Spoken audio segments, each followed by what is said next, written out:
Hey yo guys, good morning, and for today's video, papapawis lang tayo. Vitamin D, papaaraw. And mag-iikot lang tayo. And after that, bibili ng konting pagkain and then uuwi na. See you later guys.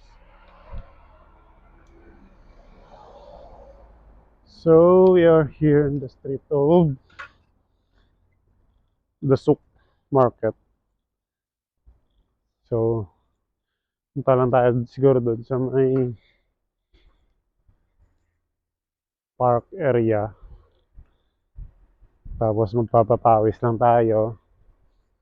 Sarado pa yung mga establishment no? Bakala, sarado pa. Ano?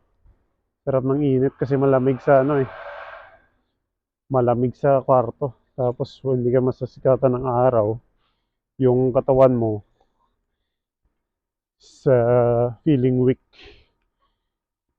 Weak ka kapag hindi ka naiinitan or naaarawan.